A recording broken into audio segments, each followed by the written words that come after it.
Good morning and welcome to the Business Standard Morning Show. I'm Debarghya Sanyal. It's the 10th of August 2023 and here are the questions we'll be answering today. What does Paytm's Vijay Shekhar Sharma want? Do smaller districts mean better governance? Should you tender your shares in L&T buyback?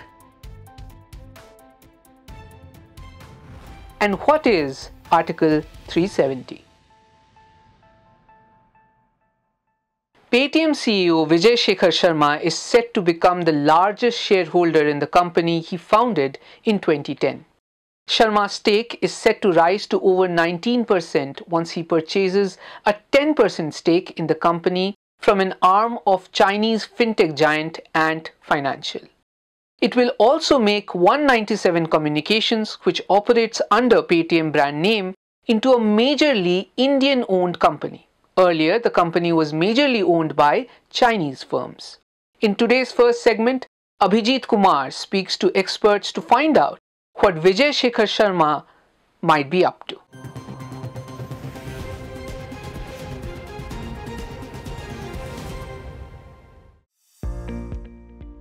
On August 7, Paytm announced that Antfin will transfer 6.53 crore shares to Resilient Asset Management (BV), an entity owned fully by Paytm founder Vijay Shekhar Sharma. With this move, Sharma will increase his holding in Paytm to 19.42%, while the stake of Antfin will drop to 13.5%. Resilient will issue optionally convertible debentures to Antfin, which will allow Antfin to retain the economic value of the 10.30% stake. There is also no nominee for the board of Paytm by Antfin. Let us turn to independent market analyst Ambarish Baliga to understand the larger goals for Sharma with this latest move. First of all, Mr. Sharma's holding was in single digits, which will now move closer to about 20%. So the first goal surely was to consolidate his holding in Paytm, as he had got diluted over the past few years. Secondly, this is cash neutral deal as of now, in the sense that there is no outflow of cash from Mr. Sharma, though there will be an outflow at a specified future date if the debentures are not converted into equity. We don't have access to finer details such as cost of this arrangement, etc. But valuation-wise, it could be a good deal for Mr. Sharma since the market price is now 40% of the IPO price, whereas the visibility on profitability is much better now than it was during the IPO. It will consolidate his position on the board and ensure that he doesn't remain a minority participant, especially when valuations are expected to move up much higher from here. 197 Communications, operating under the Paytm brand, reported a loss of 358.4 crore rupees in the April-June quarter of FY24. The company had posted a loss to the tune of 645.4 crore rupees in the same period last year. However, the fintech major's quarter-on-quarter losses more than doubled by 113% from 167.5 crore rupees in the preceding quarter. But the company said that its merchant payments volume grew 37% year-on-year to 4.05 lakh crore rupees in the April-June quarter of FY24. This latest development also holds significance against the backdrop of India's changing stance on foreign investments, particularly in relation to China. Following the Doklam incident, India has been cautious about Chinese investments due to geopolitical concerns and issues of national security. The government's ban on several Chinese apps and restrictions on Chinese investments have reshaped the investment landscape. Is the move part of a larger trend of Indian firms distancing themselves from Chinese investment? If so, let us understand how this will impact the fintech major. Sensitivities to Chinese investments are high, and in fact there was a supply overhang of the stock from that investor. Now, if there was a strategic investor in place of Mr. Sharma, who had acquired hypothetically, then that would be a different scenario, and the promoter directly acquiring the stake is a different scenario. It gives far more confidence to the investing public. When the incumbent government as well as the general sentiment is against China, it is prudent to distance oneself from Chinese investments. Anyways, Chinese investment in Paytm has been steadily coming down. In fact, Alibaba exited fully in February. Now this transaction has happened. So as the performance improves, Paytm will get other marquee investors, so Chinese investment won't really be relevant. It is not just Tanfin and Alibaba, but other shareholders have also cut down their positions in the company. Japanese company SoftBank has also been offloading shares through open market transactions. In November last year, the Reserve Bank of India declined Paytm Payment Service Limited's application for operating as a payment aggregator. The RBI had also directed Paytm Payment Bank or PPBL, a wholly owned subsidiary of Paytm, to not onboard new online merchants until it complies with the foreign direct investment guidelines. So what does the road ahead look like for Sharma's Paytm?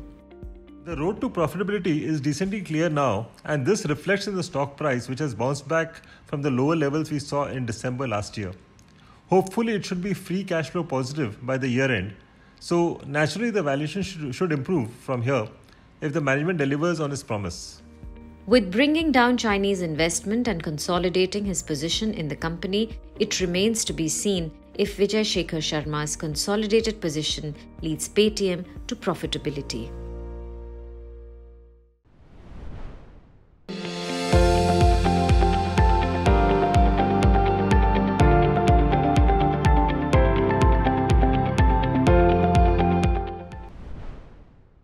Shares of Paytm soared over 11% to 887 rupees on Monday after the buyback announcement was made.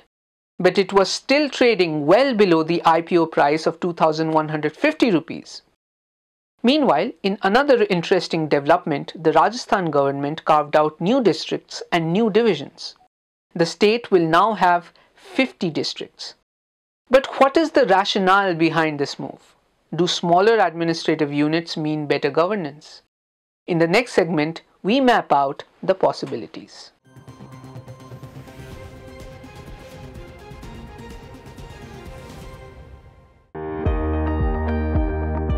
Those demanding a separate state and a bench of Allahabad High Court in western Uttar Pradesh often put forth an interesting argument. They say Lahore is closer to Meerut than Prayagraj, which is over 700 kilometers away. It is a famous saying which takes a dig at the sheer size of Uttar Pradesh and how distance weakens Lucknow's grip on grassroots governance. Creation of smaller units, whether states, districts or tehsils, has been a work in progress. According to the 2011 census, between 2001 and 2011, 46 new districts were created. And since 2011, over 100 districts have been added in India. The average district size has also been getting smaller. In the 1981 census, India had 412 districts with an average size of 7,800 square kilometer. In the next census, the average size was reduced to 4,900 square kilometer.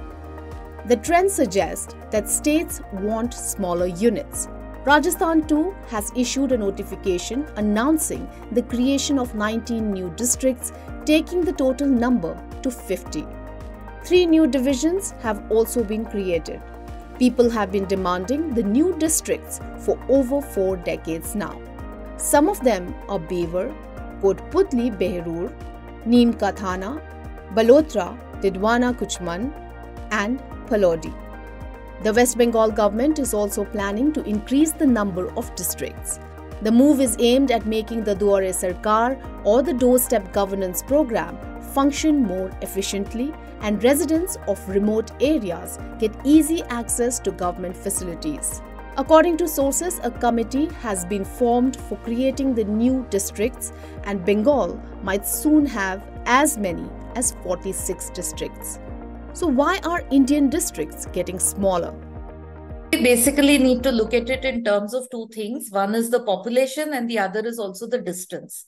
So in, say, some of the hilly states, like in the Northeast, the population is more scattered. So you might need a district unit which is there for a smaller population because the distances are large and the time taken is large, and all that also affects the reach of the state to people and people to the state.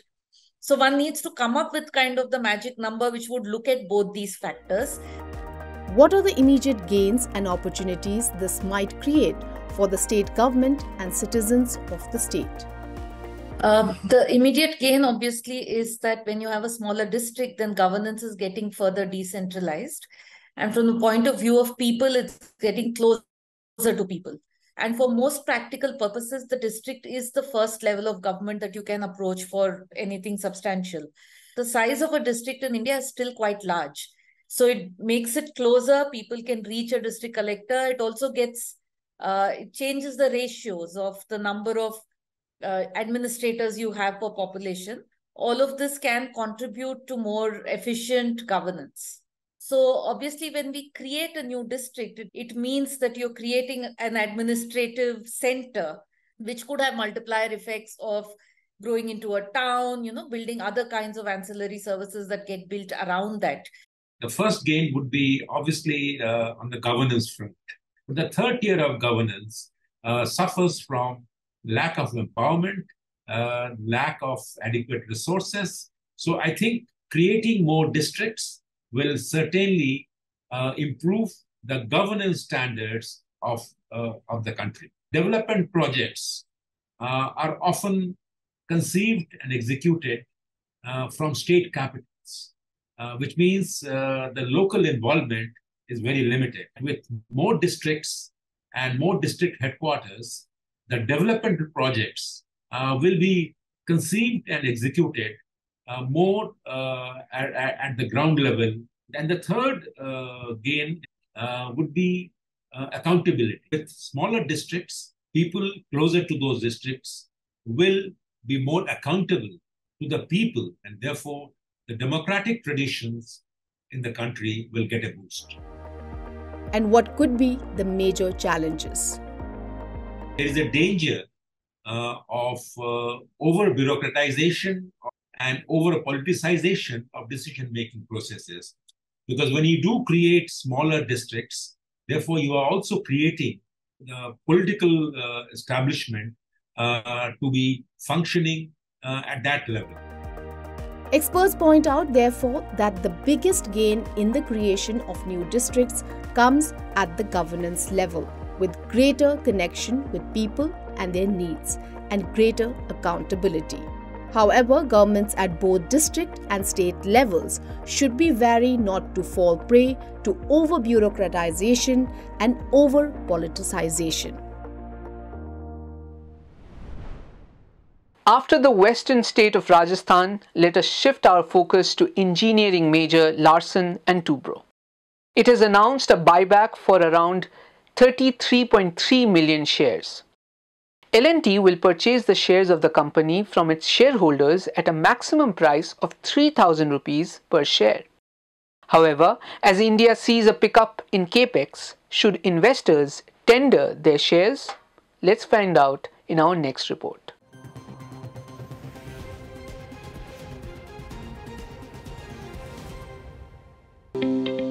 For the first time in its nearly 8-decade-long journey, Larsen & Toubro will buy back its shares. The engineering and construction major announced on July 25th that it will buy back 33.3 million shares worth 10,000 crore rupees. Details such as buyback date and buyback record date are yet to be disclosed. A buyback is a process wherein a company buys back its own shares from its shareholders, either via tender offer or open market route. L&T will buy back the shares at a maximum price of 3,000 rupees per share.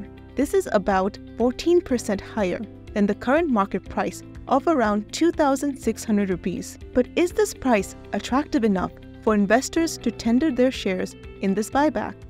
Although the size of the buyback is small, it is just 2.4% of the equity, and hence the acceptance ratio could be low. But given the premium, we advise that investors can tender their shares in the buyback. Concurring with Mantri's views, Sanjay Murjani of Samco Securities believes traders looking to make a quick buck in the counter may tender their shares.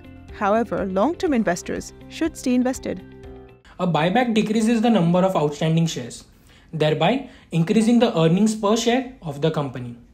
An increase in EPS would improve the return ratios for L&T. Notably, L&T's financial position remains robust, with its order book reaching an all-time high of Rs 4.1 trillion in June 2023. Amidst the prevailing broader market rally and sectoral dynamics, the downside risk for L&T appeared to be relatively constrained. Given its high liquidity, shareholders seeking to capitalize on current market conditions may consider tendering their shares through the buyback offer. On the other hand, long-term investors are advised to retain their positions. In the April-June quarter, L&T's consolidated revenue jumped 34% year-on-year, while EBITDA surged 23% and net profit 36%. Analysts at Prabhudas Leeladher believe L&T is well placed to benefit in long run with strong tender prospects, better order conversion in domestic market, and significant traction in hydrocarbon and renewable energy orders from international markets. Overall, out of the 41 analysts polled by Bloomberg, 38 have a buy rating on the stock. The average target price is around 2,824 rupees a piece. On August 10, the outcome of the Reserve Bank of India's monetary policy meeting will be key market mover.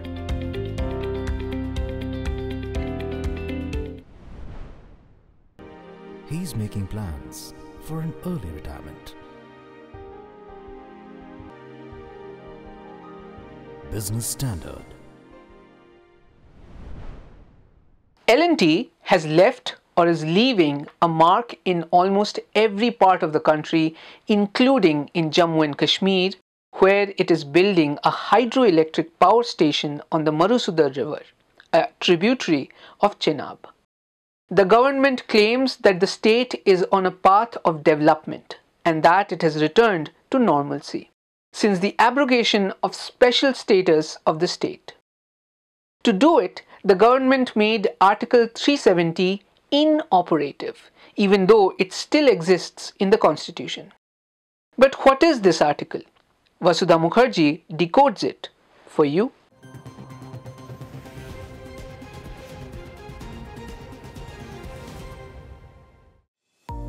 About 4 years ago, on August 5, 2019, the government had brought two resolutions on Jammu and Kashmir. The first one rendered Article 370 inoperative in the state, and the second bifurcated it into two union territories, which are Jammu and Kashmir and Ladakh. It also extended all the provisions of the constitution to the state. At least 20 petitions have been moved in the Supreme Court challenging the BJP-led government's move. Hearing in the matter has now kicked off with the Apex Court issuing notices to parties concerned.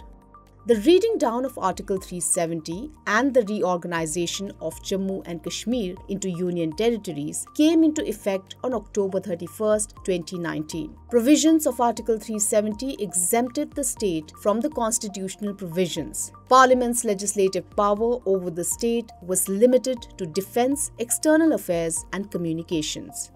Prior concurrence of the state government was needed if other constitutional provisions were to be extended to the state. But this concurrence was provisional and it had to be ratified by the state's Constituent Assembly. The state government's authority to give the concurrence lasted only till the assembly was convened. Article 373 also empowered the President to make an order abrogating or amending it. For this, the recommendation of the state's Constituent Assembly shall be necessary before the President issues such a notification. In March 1948, the then Maharaja of Kashmir, Hari Singh, had appointed an interim government in the state, with Sheikh Abdullah as Prime Minister. In July 1949, Sheikh Abdullah and 3 other colleagues joined the Indian Constituent Assembly and subsequently negotiated the special status of Jammu and Kashmir. This led to the adoption of Article 370, which was enacted in the same year. It provided some autonomy to Jammu and Kashmir, such as allowing the state to have its own constitution, a separate flag, and limited jurisdiction for the Indian government.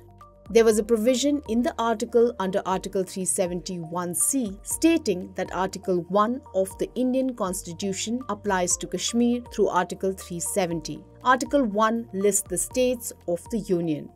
This means that it is Article 370 that binds the state of Jammu and Kashmir to the Indian Union.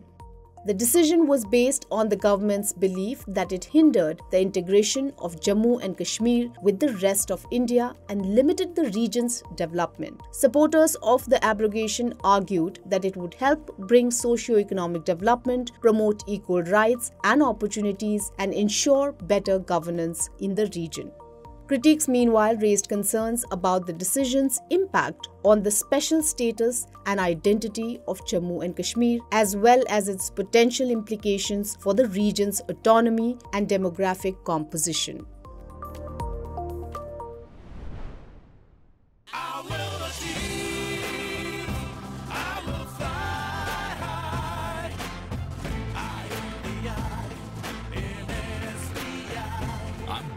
Nation's trusted bank, SBI, the banker to every Indian. During the hearing on Article 370, the Apex Court shot down a request to have a Brexit-like referendum on the matter.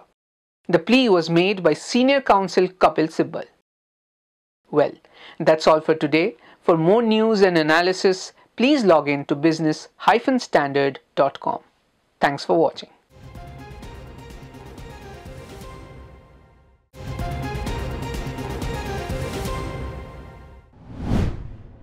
If you like this video, share it and subscribe to Business Standard. For more news, views and insights, log on to www.business-standard.com. Do also follow us on YouTube